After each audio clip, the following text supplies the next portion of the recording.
welcome to the Huntsman World Senior Games Active Life.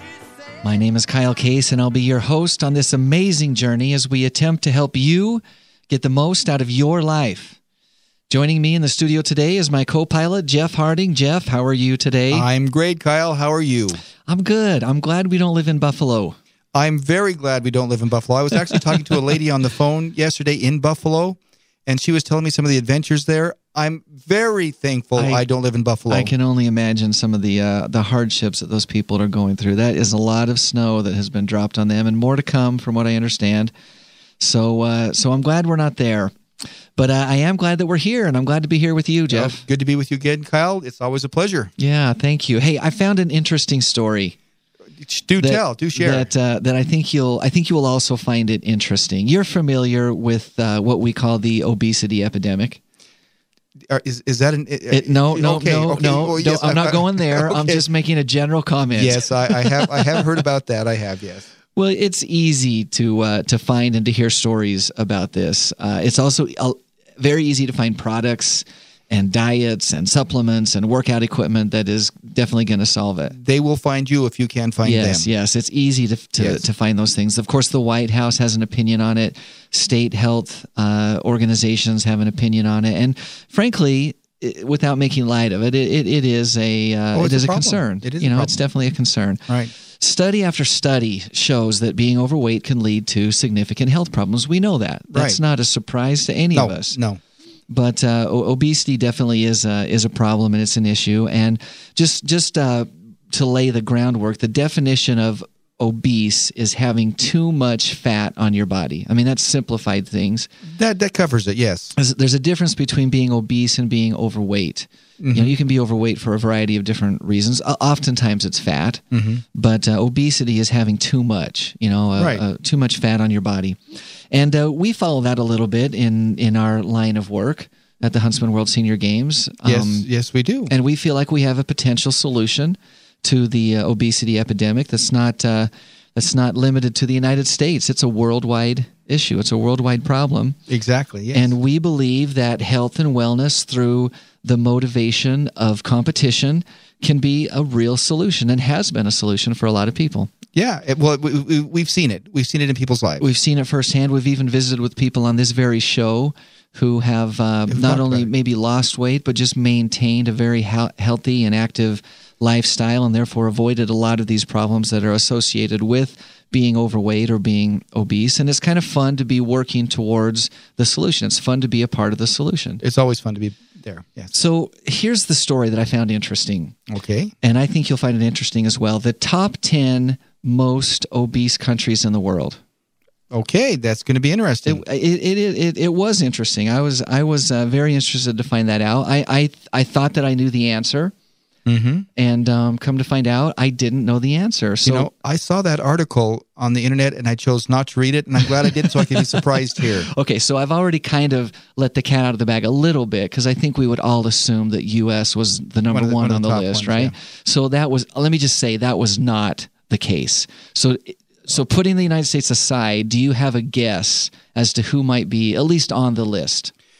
Well, just not being derogatory, but Polynesia, you see all those big islanders? Right. I would wonder if that's not somewhere on the list. I would have wondered as well. And interestingly enough, and I don't know how the study was done, so I'm not sure how the survey was done, but they did not make the list. Let me just run through the list, because I found it very interesting. Number 10, Venezuela. Wow. The 10th most obese country in the world, Venezuela. I would not have guessed. Yeah, so here's where it starts to get interesting.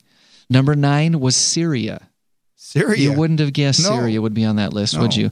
They're finding that with all the unrest in Syria, people are not able to get out of their house and exercise, and so they're staying home. They're not eating healthy, and especially women are packing on the pounds, unfortunately, in Syria. Number 8, the United States of America.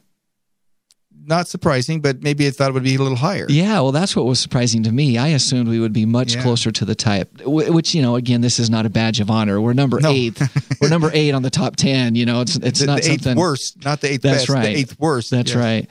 So we have a real problem here in the United States with childhood obesity specifically. We're number 1 in that, but we're number 8 on the overall list. Number 7 was Mexico.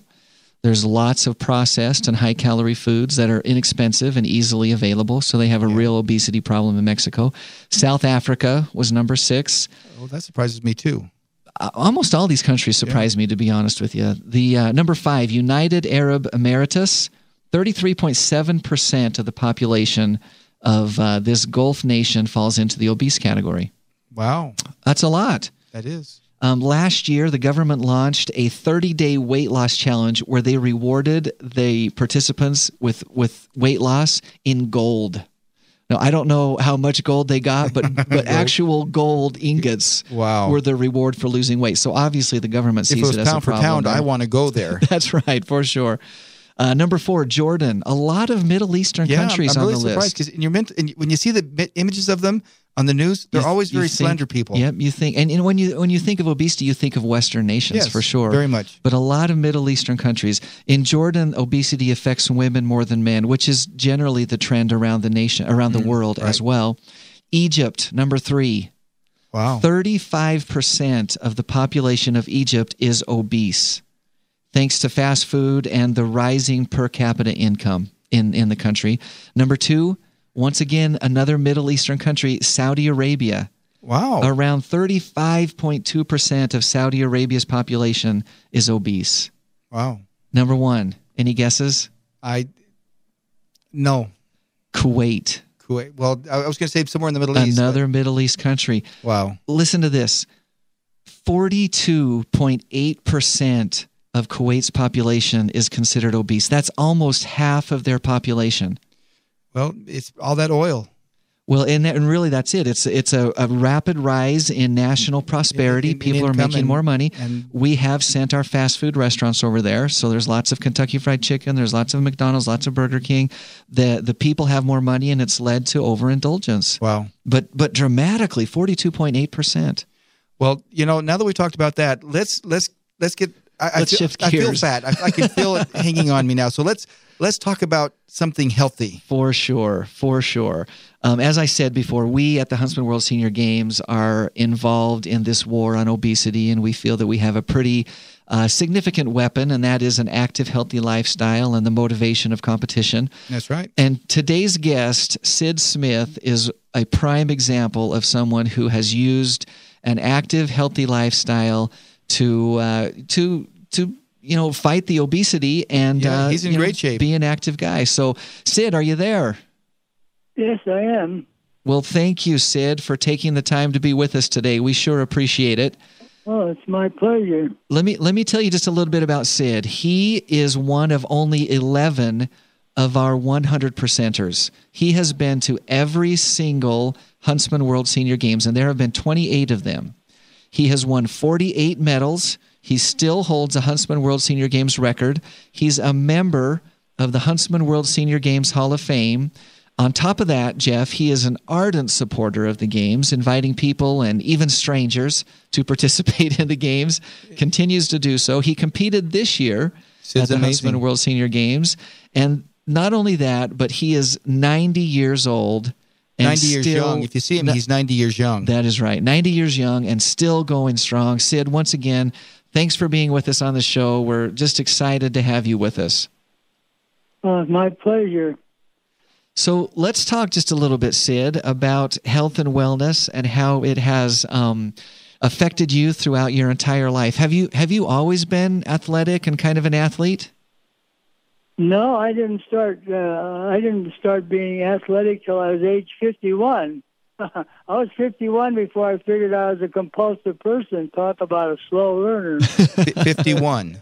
But running has been a great gift for me, especially the senior games, because senior games is number one, it's fun, and number two is the health fair they have. The health fair they have saved my life.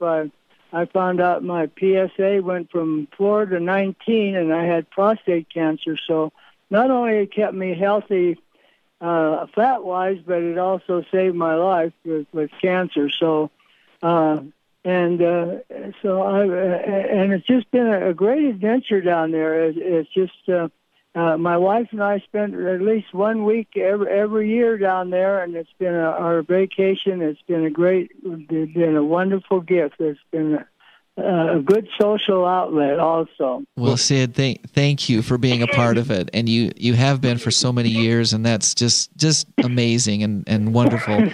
We're just excited to be associated with you. Now, you talked about a bunch of things there, and I think we want to touch on maybe all of them individually, but let's back up to when you actually started being physically fit. You said that up until age 51, you hadn't really done that much as far as being physically active. And at 51, you started running. Is that correct?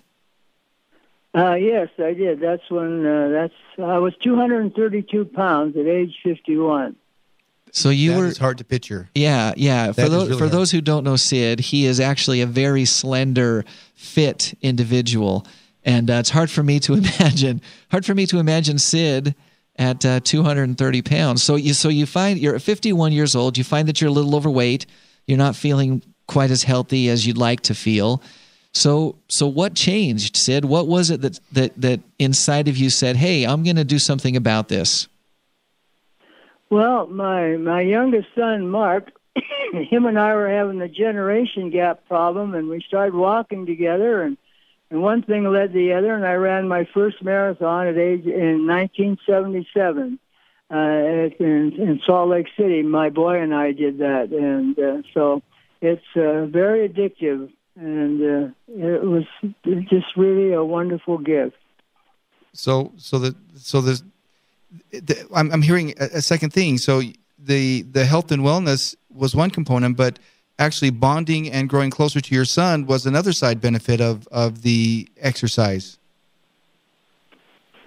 Well, it's been my history is I was born and raised in Butte, Montana, and I was raised in an atmosphere where drinking, where the measure of a man was how many drinks he could hold. So I became an alcoholic, and at age 44 I quit drinking, but it was really difficult, and so finally I found running, and running has really been a big help for me. It saved my life. Wow, and that's amazing. So but social outlet has been really, really wonderful. All great people.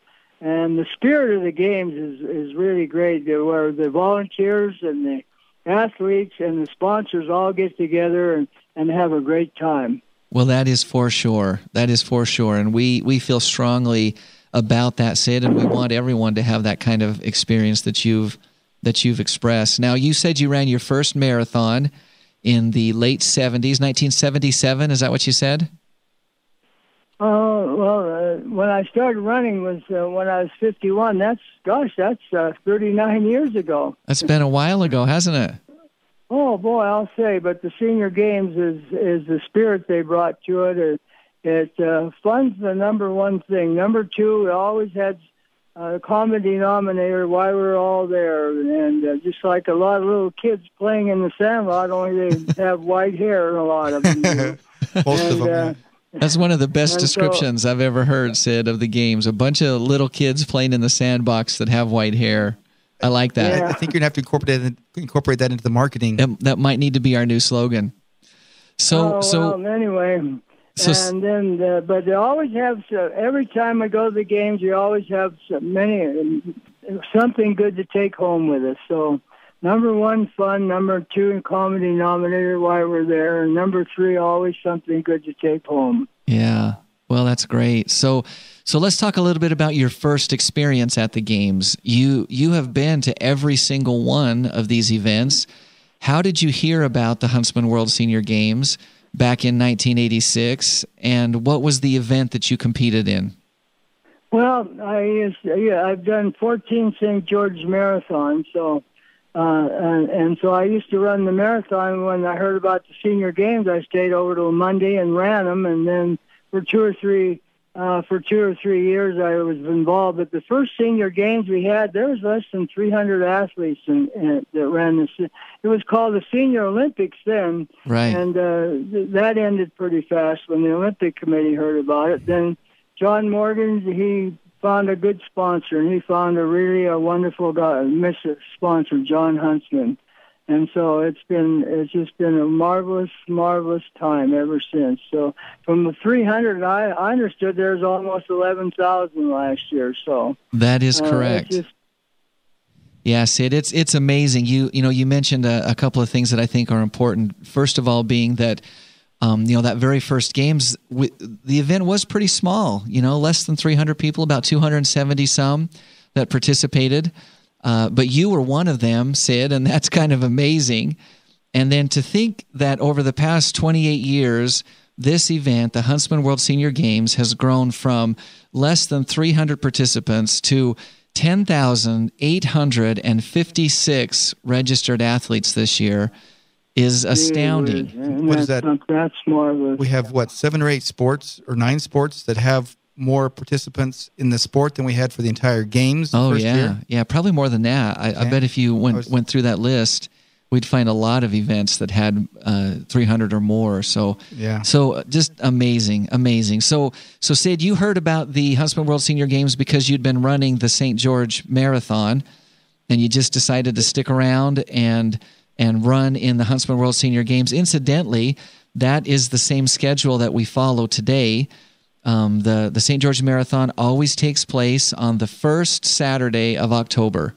And the games, the games always takes place on the first Monday following that first Saturday. So for those runners who are participating in the marathon and wanted to stick around, like Sid did that first year, that opportunity is definitely there to do so. So you came to the first event, and there weren't very many people participating back then. What was it that made you come back the second year? Why did you say, "Hey, I got to come back to that thing"? Well, I think motivation. It gave me the motivation to keep coming back. Motivation is the key to productivity, no question about it. And it's been, now my motivation is this year, I'm in training now for my next age group, 90 to 94.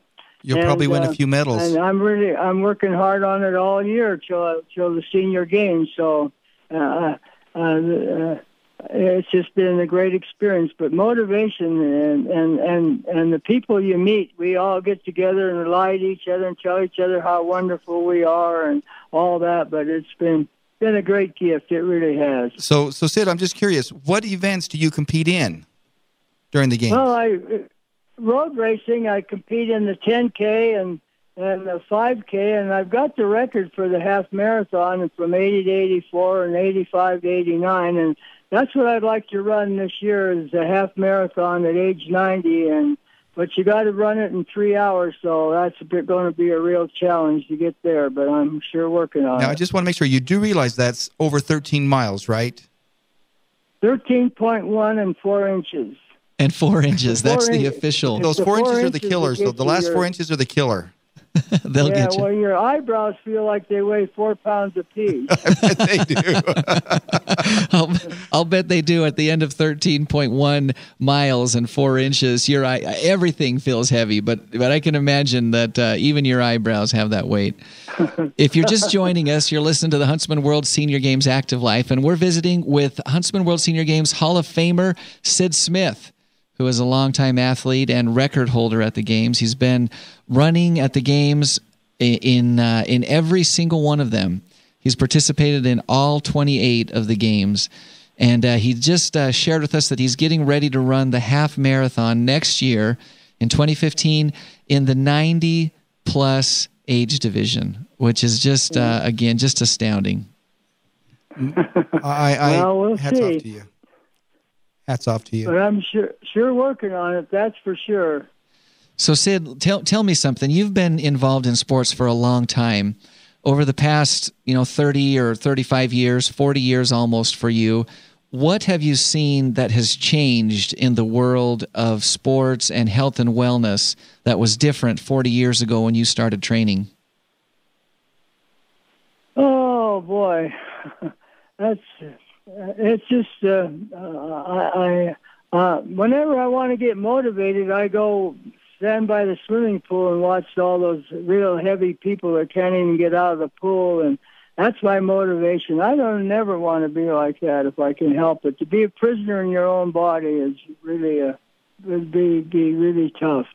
But but the health there and they have motivational speakers at the games, and and they always and just been a fun. It's fun, and all the rewards you get from it. So it's saved me from cancer, saved my life. So I'm really in debt to John Huntsman and all those. I thought TSA was an airline until I went down there. Well, it was at one time.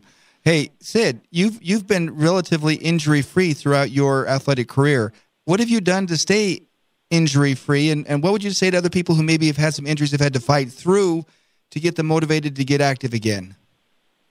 Well, I've got a new knee, and I've got a pacemaker, and I've had 2 stents in a balloon in my heart, and so there's no excuse for not keep going that I can see. That's impressive. But I see all the young people twittering and things like that, and they don't have any vacant lots anymore for kids to play in and things like that, and which I think is really sad. We used to have wars and build forts and all that stuff, but my kids don't do that anymore. So well, they do. They just do it on the computer. Yeah. That is. Pardon? I said they do have wars nowadays, but they just do them on computers. They don't go out and run. They let the guys on the screen do the running for them. That is true. That is true. And you know, we need to work on that. All of us together, you know, Sid, you got to do your part. We got to do our part, because we need to make sure that this next generation coming up has all the same opportunities for health and wellness that you've had. And like you said, to be a prisoner in your own body has got to be a real tough situation. And so together we got to work on that. We're running a little short on time, Sid, but I want to ask you one more question. You've been to every one of our events. Share with us one of your favorite memories of the Huntsman World Senior Games. Well, let's see. The 25th year was one of my memories. My wife passed away November 4th, 2012, and so she went. That was the year before she died, and she was in a wheelchair, but she was always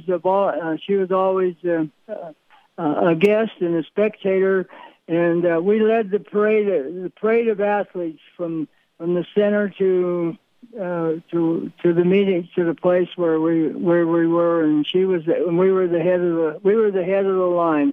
Went through the shopping center and all that. That was really a nice experience, and I'm really grateful for that. Was that the year you were inducted into the Hall of Fame? No, I was inducted in the Hall of Fame in 2007, so that's one of the greatest honors of my life. I wouldn't trade it for anything.